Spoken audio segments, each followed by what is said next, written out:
What happened to me first was in Christmas of 1985. I had a shocking close encounter that left me completely undone because it appeared to be an encounter with aliens. It was very violent and totally unexpected. Came into the middle of a life that was basically unrelated to the UFO phenomenon in any way.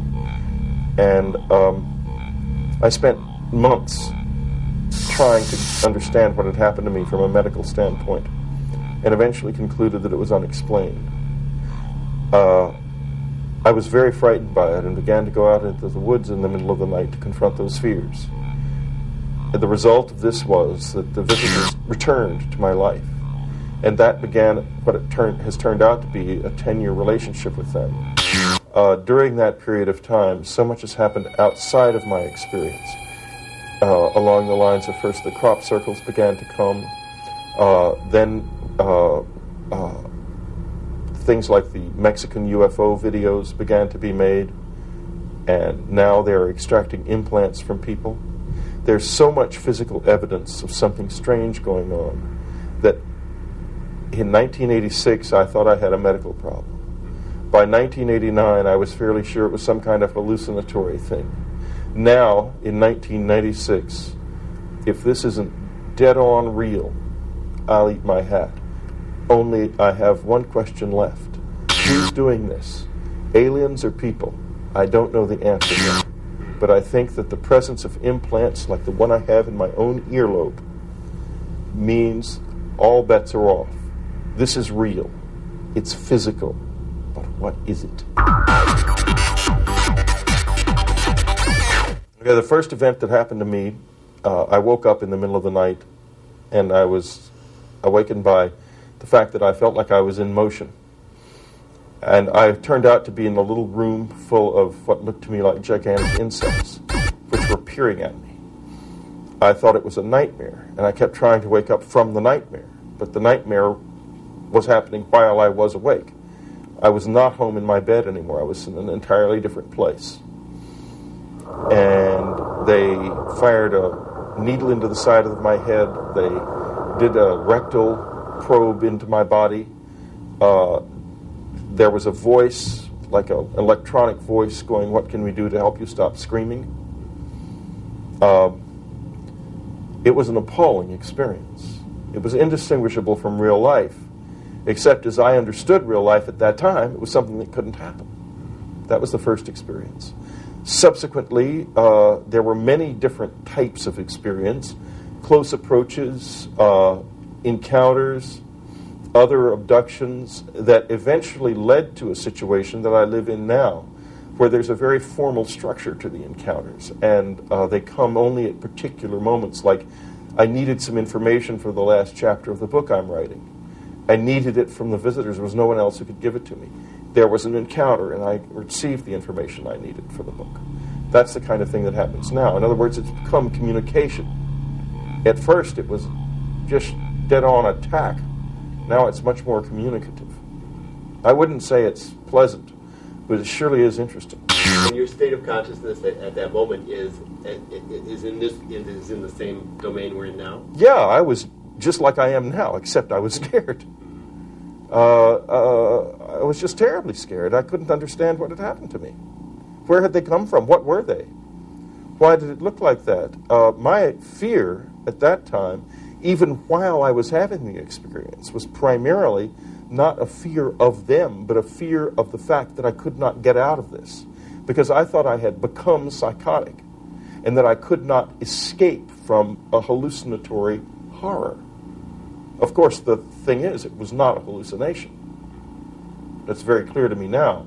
It's been 10 years of questioning and searching for me to come to the point where I would say that. However, you can't not say that now. There's too much evidence that someone is here. Of course it was real. Can you kind of, on the Hopkins-Jacobs on scenario? Being abducted and put on a table? Can we talk a little bit about that? Well, I get letters from people who've had that and have the table thing as part of their thing, and the business about being a breeder and so forth, that's all got some substance to it, I'm sure, because we get so many letters about it. It's not the whole experience. It's a very complex experience. There's lots of different things happening to people besides that. But I think it's very valid to say that's probably part of it, yeah. Can you kind of extrapolate on that? I mean, about the variety of experiences that are being reported? Yeah, experiences range all over the lot from, there are a lot of people who go different places in space-time or different places in time. There are people who encounter their own dead friends and relatives in the company of the visitors. There are encounters that appear to be related somehow to the psychology of the individual involved. There are sexual encounters that seem to have something to do not with breeding, but with some other kind of some other sexually related thing. There are straightforward breeder experiences where there are people who are having their sexual material affected in some way. I would agree with Hopkins and Jacobs about that. I think it's true. When I first started hearing about that, it hadn't happened to me, and I was very reticent about it because it seemed quite terrible. But I've met and talked face to face with people who have lived with this for years, and they're not lying. They're flat out not lying. We may not understand what that's really about, but it's very clear that what it looks like is they're being that some kind of hybrids or something are being created by these people. That's what it looks like.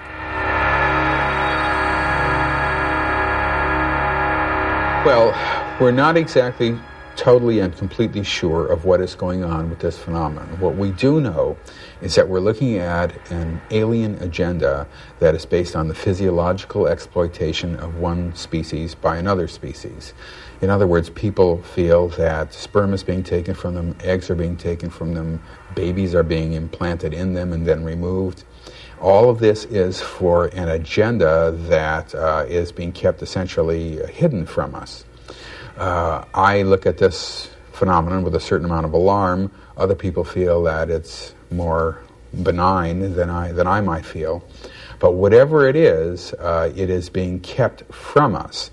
I feel that if this were a phenomenon that were ultimately to help us, that we would probably know this and that the abductors would have made this clear, but this is not what has happened actually. And so I'm really very, very disturbed about what I've seen. My sperm was extracted from my body. Sometimes I say the aliens harvested my sperm, and it was inseminated into another human being, and an embryo was created as a result of that series of events. Those experiences led to what I perceive as a higher order experiment which the aliens were conducting. They were successful in extracting sperm and creating a human embryo in the physical conscious world. Their main concept was creating a hybrid breed. At least that's what they told me. That they were trying to create a race of people that could live in our atmosphere and in their atmosphere. And they had not yet produced that person. Now, on another occasion, I remembered being shown a baby that really favored my grandson a lot. If you would, give it the slant eyes, they weren't as big as their eyes, but it looked human. And I knew that this was my child, and I wanted to take that child with me, but they said that it would not be able to live in this atmosphere. I've learned a big lesson in the past 10 years.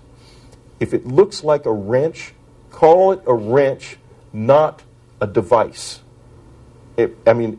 Call a spade in the thing. Until you understand another level of it, if it looks like they're making hybrids, let's say they probably are. Because this is so deceptive, this thing. You gotta stay with what it looks like. Keep it simple. Is hypnosis ineffective? It's a tool. Now, if it's used right, it's a good tool. But using it right is is something we really don't know enough about yet.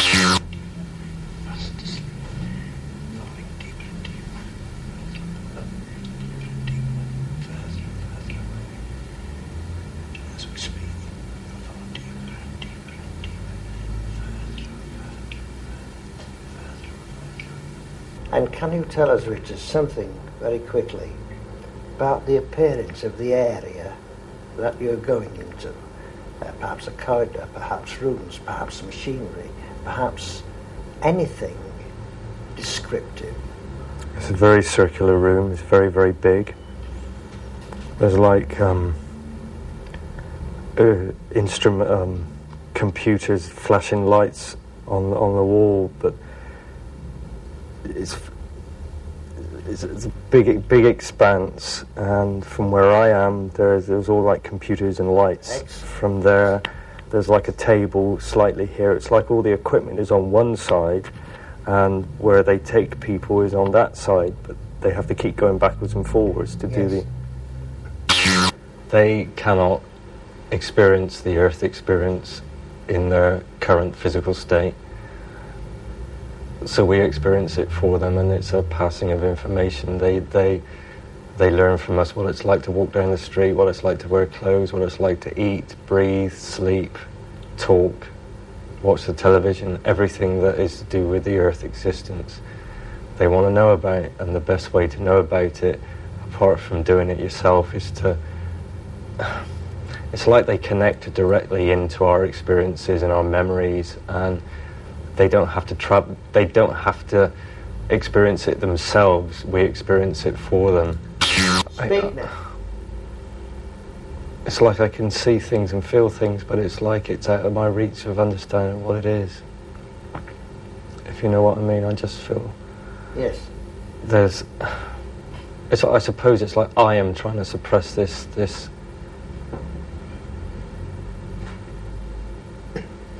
I can't. I can see it, but I can't formulate it in my head. I can't express it for you. I can't. Does it disturb you? Yes. It disturbs you. We'll leave it. There's lots of problems, not because of the fact that the hypnotists are incompetent or insincere, but because we just don't know enough about the way that process affects the mind to be certain that it's useful. Like, for example, Daryl Sims and Bud Hopkins use different types of hypnosis and get different results quite often from people. Why is that? We need to, it's not that either one of them is doing it wrong or doing the wrong thing. It's just that we don't know quite how that works yet. Is that the therapist affecting the situation? I mean, the therapist. I think there's far less of that than people assume. So people. How do you describe the fact that they're all working in the same domain, but looking at different, drawing out different aspects? Is that, and you're saying that that's not the effect of the therapist affecting the... We don't know why it's like that. It may be the hypnosis technique. It may be some kind of interaction with the therapist. I'm just not sure. But the thing is, hypnosis is really rather irrelevant to me. It's all of the things that are attempting to find motives and observational details and so forth are unimportant. What's really important, and the reason I've changed my position so much over these past few years, implants are being physically taken out of people. Then, therefore, this is real. I mean, I'm just going to stand on that. It is real. I don't know whether the implants were put in by aliens or not, but I do know they're there. And to me, until we figure out what that's about and who put them there and why, we don't know anything about this experience. All we really know about this experience is the implants are real. Is that the basis of you saying there is physical proof? Yeah, absolutely. I mean, you take a person who has remembered alien experiences under hypnosis, remembers an implant being put in their leg, they're x-rayed, the implant is seen, and then it's removed by a doctor, and that has happened. You can't tell me that's not real. It is real. The only question is, was the hypnosis accurate in the sense of who put it there? Certainly the lady remembered where it was under hypnosis. The x-ray confirmed its existence. But Did she remember under hypnosis who really put it there or not? We don't know, because we don't know the effect of the implants, and we don't know whether or not if you got past all of the interference, you wouldn't find soldiers putting it into her. Or it might be there really are aliens out there doing it. We just can't be sure of anything right now. This is a time not for answers, but for questions. I've seen too much from the secret government to jump to the conclusion that any of it is being done by aliens. We have to be sure first that it's not being done by human beings. I include in that, by the way, the UFOs that are appearing in the skies and being videoed, the whole phenomenon. The reason is that if you read the documents that have been declassified under the Freedom of Information Act about the MK Ultra project that was conducted by the CIA in the 60s and 70s, what you read there is the activities of psychotics engaged in insane programs that used and abused the minds of innocent people in ways that make the activities of the Nazi doctors at Auschwitz look tame. And this was done by Americans in the continental United States under a cloak of secrecy. It is among the most evil things that human beings have ever done to other human beings. It was done by the United States government's Central Intelligence Agency. That is a real, true fact. MK Ultra was a real program. They induced people to become psychotic using LSD. It's in black and white. It's in court records. It's real. People who did something like that are capable of anything. The fact that those people remain concealed behind a barrier of secrecy from public scrutiny means that objects appearing in the human body in this country, implants that seem to have something to do with mind control, we have to investigate first the secret government. Second, we look for aliens. We've got a monster on our hands behind the cloak of secrecy. We've got to get rid of it. Our country has cancer. Our country's freedom is dying of the cancer. The cancer is called CIA, NSA, NRO, DIA. Those are the acronyms of the death of freedom. Yeah, the National Security Act. Yes. What was it that kind of turned you around into looking at terrestrial origins of these encounters? Because I remember when this implant was put in my ear, and I saw the people who did it, and they were people, not aliens. Can we talk a little bit about the nature of the experience? I mean, sort of the structure of it. You refer to their hyper-consciousness in a sense. Can we talk in that domain, the domain of consciousness? How it affects you, how their consciousness affects you? What's the nature of that experience? Okay, the other level of this is there is certainly a level of consciousness in this thing that is beyond the human. Whether that I'm talking about aliens or not, I don't know. I'm talking about something greater than mankind. And you tap into that consciousness every once in a while. And when you do that, you become free of time, for example. You begin to be able to move physically through time, which is, it seems impossible that someone would sit here and say, I have gone back in time. I have walked the streets of other days, but I have done it. I have absolutely done it. No question in my mind about it, it's true. And I know a lot of other people who have too. When this other level of consciousness comes into play, things change. I look at it this way. There's a dark, demonic, evil level of this thing. And there's also something very sublime connected with it. I want the sublime part, and I want the evil part away from me. But then that's all part of the experience, so how can you say that? I mean, you have to kind of accept both extremes, don't you? To get to the I don't central think issues. so. I don't think a good person has any reason to expect evil in their lives. Mm. But that's part of the experience. But okay, so then that's our own fear being projected through the experience? I wouldn't say into so. the experience? I've seen evil. I've seen evil things done. Mm. I think putting implants in people without telling them what it's about is evil. It may be... I don't believe that the ends justify the means. That's not the ethic by which I live. I don't do things that are evil in order to achieve a good end. If you can't achieve, if you achieve a good end by evil means, it's not a good end. So therefore, these things don't belong in us, but they're there. Can we talk a little bit about, let's talk about your book and the impact of your book. I mean, and also, this idea that it's real fiction in a way. I mean, because most people don't have access to what you're discussing. I mean, not now, but they will, believe me. Yeah, but in their experience, now they don't. So what was the response to your book, and can you kind of talk in that? Well, first of all, it's not a book. You're looking at a life. This is a man's life being written down in words and spoken on radio and television and in lectures and so on and so forth. It's a bunch of books. Communion, Transformation, Majestic, and Breakthrough, and then in next February, The Secret School. That's what it is, a whole life. What's the reaction to it? Well, frankly, at first there was a lot of skepticism. But every day that passes, more and more people are waking up to the fact that I'm onto something, that we are all onto something. The whole community of people involved in this are. We don't know what we've got yet, but we've got something by the tail, and it's beginning to buck and kick. I'm not going to let go of it until I know what it is. Absolutely not. Would you consider your experience as one of contact or abduction, or a mixture of both? Or could you make that? Oh, there's only been one or two real outright abductions where I have literally waked up in the presence of apparent aliens. Once or twice. Maybe 3 times. Mostly they've been much more in the nature of contact experiences.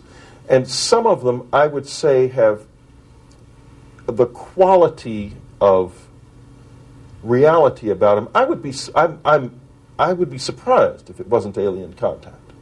But as I say, until I know for sure what the government's been doing, I can't say that for certain. I've got to get that sort of static cleared out of the system first to be sure that it's not an illusion induced by some kind of psychotic government agents bent on creating a new religion or something. I mean, goodness knows what kind of lunatic nonsense they could come up with. But I will tell you this, that you want to find psychosis in our country, people in need of therapy. Go to the secret government and you will find people who desperately need to be on the psychiatrist's couch. The problem is, instead of being on the psychiatrist's couch, they have absolute power and the possession of unlimited sources of funds and technology of almost unbelievable potency. We've put psychotics in control of the most powerful weapons in the world. And then closed the door and said, go do this on your own. And crazy stuff is starting to come out of there, and we better watch it because we're in trouble. Is there a central message to your contact? And is that coming from human-formed beings, or is there a presence that you... The central message of my life is that the human soul can come free and be free in this world. There is no reason in the world why we cannot understand who we truly are, why we are here, where we are going, while there is no reason why the average individual cannot be fully empowered to meet the cosmos on his own terms. We are incredibly powerful beings. The whole system that we live in drills into us that we're powerless, that we're weak, that our society is evil, that it's crime-ridden, etc., and so forth. It's all a big, fat lie. We are powerful, beautiful, extraordinary. We have to wake up to that, and when we do wake up to that, we're going to sweep aside the cancer that is eating our government. We're going to find out the truth about whether or not there are aliens here, and we're going to be able to learn to work with them productively if they are here. Now, is this part of the message that's coming from your... This is the message that comes from me. I can't tell you that I've got a message from on high. I'm just an ordinary guy, and I don't get messages from on high. Any message that I come with, I evolved in my own being and mind. Are there let's talk a little bit about precedents. Is this part of a larger reality, sort of a hierarchy of beings? Where do your entities fit into that? I mean, can you... I can't explain it. I have no idea. I'm not even interested in hierarchies of beings. Hierarchies bore me, because that means that somebody's got to be on the bottom. And I don't believe in the bottom. I don't think it exists. This is a universe that's all tops. Where do these entities fit in that you're that you're working with? I don't know. I know where I fit in. Where we fit in, that's what matters to me. In your book, you talk about that this is occurring in the domain of the mind, and this is a mental phenomenon in a sense, and you make the connection into their reality, into their sort of hyper-consciousness through the... Yeah, but when I wrote that, I didn't know about the implants. I didn't. This is a recent discovery, as far as I'm concerned, and I'm certain that mind control is involved, and I'll tell you why. In 1989, I had MRI scans done of 10 people who reported implants, including myself. The doctor and I read these reports. We looked at the MRI scans, and we concluded there were no implants in these people. About 2 weeks ago, I realized, after Dr. Roger Lear began taking implants out of people, that there was something wrong. So I opened up the archive and went back to the reports. And 2 of them have plain as day descriptions of classic implants in the heads of these people. Why didn't we know it? Why didn't we see that? I mean, anyone could see it. It doesn't even take a radiologist to see the things. They're described to a T, and you can see them in the MRI scans clearly. Also in 1989, a woman, Ruth Dagonet, had an implant removed from her body after her death, from her ear, from her left ear, the same place this one is. That was not studied by a single soul until 1995. Why not? Why didn't they take it directly from her body into a lab and study it? You could get a basic study done of a thing like that for a couple $100. It's not expensive. Somehow nobody did it in 1989, even though there were at least 3 confirmed implants in existence then. Now, I don't think that there's any explanation for that except mind control. My mind was, in my opinion, affected in some way. And I'm here to say that we have lost 6 valuable years because we could have known about the implant 6 years ago and we didn't.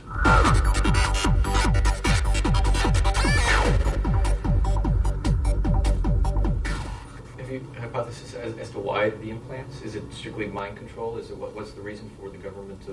Whoever put the implants in, I do not know why they're there, and I think that there is, and in fact I know because I'm setting it up, is going to be extensive scientific testing of these things.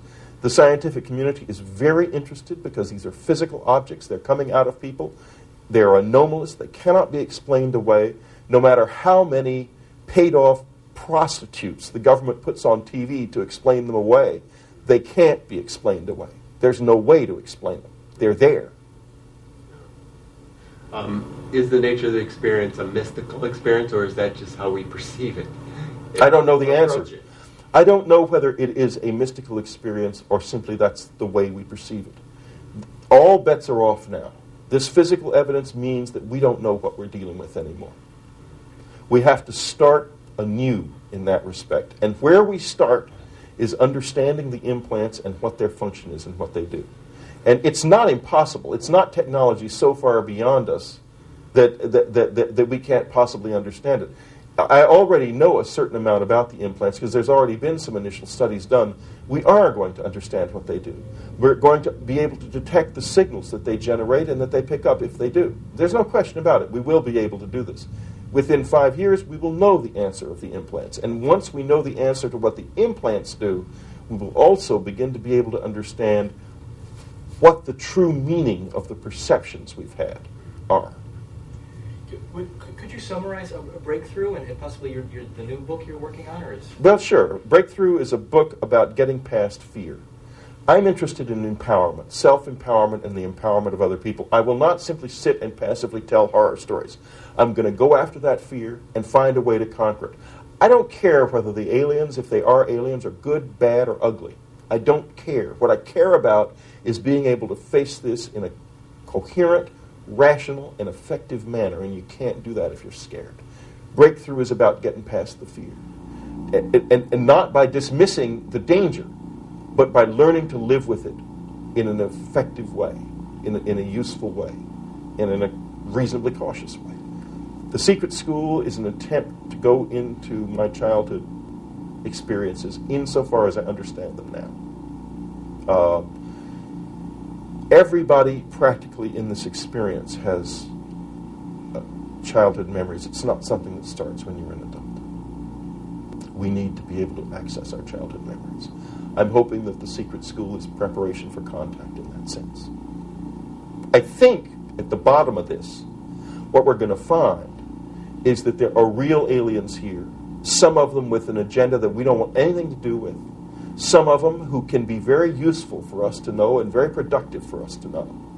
I think there is a human element here which has radically misused technology that they picked up from or developed out of ideas from observing alien technology, and that is interfering in this as well, and that it is a very complicated pea soup of horrors and wonders, and we need to strain that soup so that we've got just the wonders left and get rid of the horrors. Who should read this new book? Who should read it? Yes. Anybody who's interested in the contact experience. They should read my books, all of them. In fact, there's lots of books they should read, but one thing about my books that you can be guaranteed of, at least the guy who wrote them thinks they're true. Yeah, you're the first one to really articulate the experience, weren't you? Yeah. So you're beginning to even look at a lot of the images of these craft that are flying around as of terrestrial origin? I'm not trying to look, I'm just saying that I am not interested in drawing conclusions until I have facts. What the fact I have now is there are implants in people's bodies. End of story. I have videos of UFOs. I have videos of another unknown phenomenon in the sky that we had just never noticed before that seems related in some way.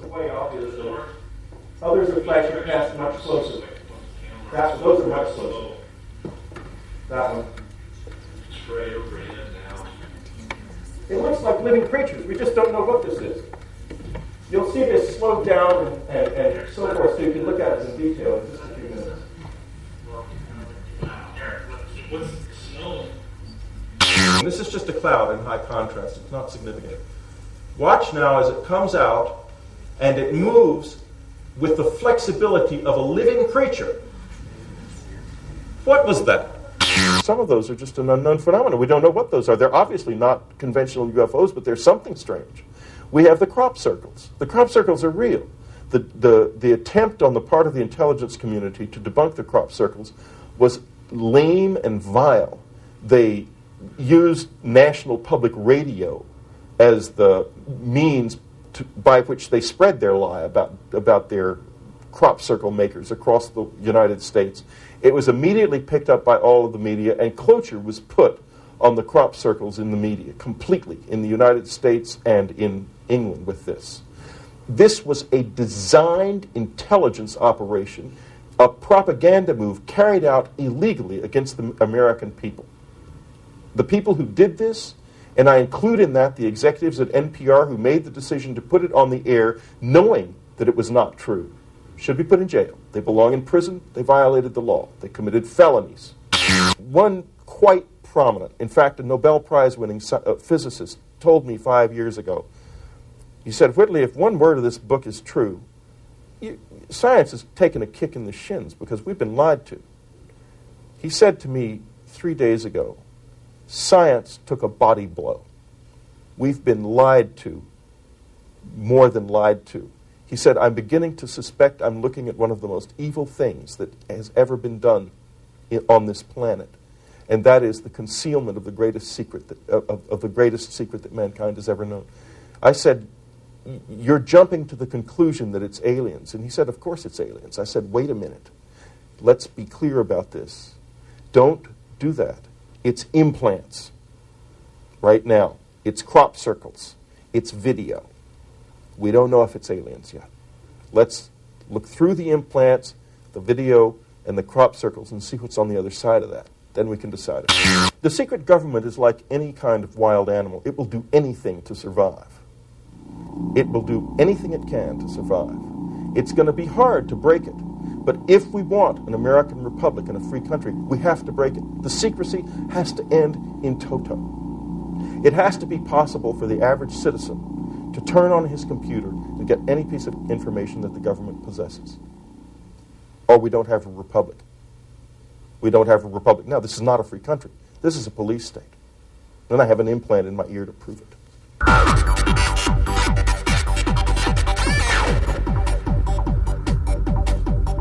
I only know this, that what I intend to do with this is is everything I possibly can to make it useful. I'm absolutely not going to sit back passively. That's the one thing that's true. Whether or not somebody chose me for this, I don't know. But if somebody chose me, if they chose me to go out there and terrorize the American people or keep them passive in some way, they picked the wrong guy. Because I'm going to go out there, I'm about freedom and empowerment. And I believe totally from the depths of my soul that the average individual, the average person walking the street is an extraordinary, amazing being. And I want to see those beings wake up to their power. I am human. I can tell you a lot about human being and my being.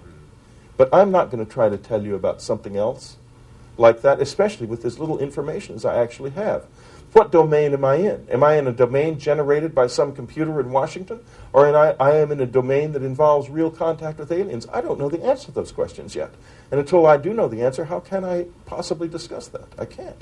So you're talking about the limitations of your own consciousness? I'm talking about the limitations not of my consciousness, but of my knowledge. And it's affecting your consciousness. Is it affecting your consciousness in the sense that it's Well, opening look, up your consciousness? let me tell you something that's very interesting is happening right now. The implant is actually firing off at this moment. The ear is getting hot. The ringing is starting. We've turned it on by this conversation.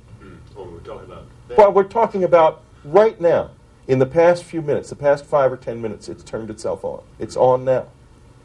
Now, isn't that amazing? That a man can sit here and tell you that right now the implant is functioning. We've learned that much about it just in the past few weeks, just since we found out they were there. What does it feel like subjectively? It's hot. The ear is hot. And there's a ringing sound. And in a few minutes, if it stays on, the ear will get very red because of the heat. It's red now. Yeah, the ear is literally red now. And the temperature of the ear right now is about 101 degrees. It'll go up as high as 107. And when it's 107, it'll be bright red. I mean, I'll tell you this. You couldn't have asked for a... This is actually... You may even be able to pick up the redness of this ear on television. I don't know. I see. Yeah. I don't know if they can see it or not. Yeah, there's a definite color difference. Okay. Well, that's an example of an implant actually functioning while we're doing this interview. Did we piss him off? I don't know what we did yet. I only know that there was some part of this conversation that caused the implant to turn on. I don't know what part.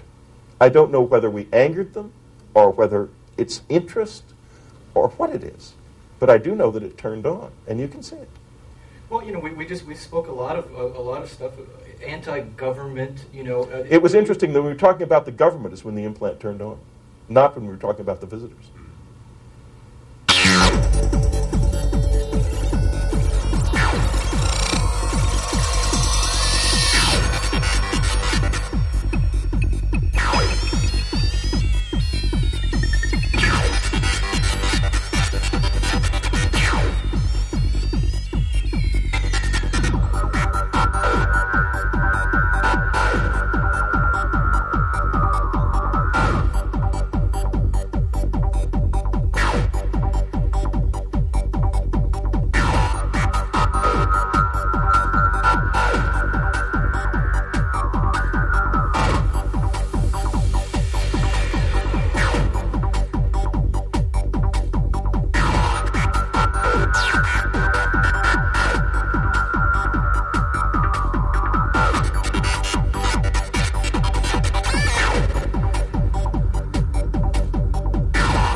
My own uncle, Colonel Edward Strieber, was one of the officers that received the debris from Roswell when this unknown craft crashed there, and he was stationed at Wright Field. And part of his assignment was to find to create a secure containment for some of this debris. And his best friend, General Arthur Exon, has gone on record in interviews in various books detailing a part of his personal experiences working in the Air Force in this area. It's just the fact that it's been held secret doesn't mean it doesn't exist, but the secrecy's wearing thin. No one's trying very hard to keep it anymore. It's not exactly like it was 5 years ago when they would tell you, well, this is the greatest secret the United States possesses, and then you'd find out the people who were supposed to know all of the secrets didn't know this one. It was really strange. But it's an open secret, at least in the political community in Washington. In fact, Colin Powell, I believe, in the last interview he gave before withdrawing from his candidacy, possible candidacy as president, said the next president will have to deal with the UFO issue. All of our friends in New York and Washington, we had friends in the political field, we had friends, because some of my books previously had been very political and very involved in the Democratic Party politics and so forth. That ended. We ended up with two couples who stayed our friends in New York, and everyone disappeared in Washington. But then over the next few years, they came creeping back to ask questions about the visitor experience and the aliens and stuff. They were fascinated. So most of the old Washington friendships have started up again, I'm glad to say. The Pope has said if there indeed turn out to be people from other worlds here, we should recognize their validity as creatures of God. And I think that's the position of the Church. I call the work I'm doing now, I say that it's about mankind entering the cosmos. And I think we're certainly just as good as any kind of beings and creatures I've ever seen. So my opinion is we belong out there with everybody else, if indeed everybody else is out there. I have no idea whether the universe is teeming with life or not. We have a sample of one planet to work from. It's not much. I think that the Hubble Space Telescope is beginning to suggest there are quite a number of stars with planets. And if that's the case, then inevitably there would be a lot of life in the universe, yes. But bear this in mind. The window that the Earth revolves in is only about 100,000 miles deep. And if it wasn't for the existence of this moon running around the planet, life would not have evolved. We'd have 300-mile-an-hour winds on Earth because of the velocity of rotation. So this little machine that has created all of this life here is actually an incredibly rare formation between a planet and a planetoid that just happened to be just the right distance from a star to where it's neither too cold nor too hot. So, given that, while I might say the universe would be teeming with life, it's not going to be overflowing with it. The thing is, there are so many stars that even given the fact that that rare structure would be so unlikely to form elsewhere, there might still be 200,000 or 300,000 other planets with conscious life on them.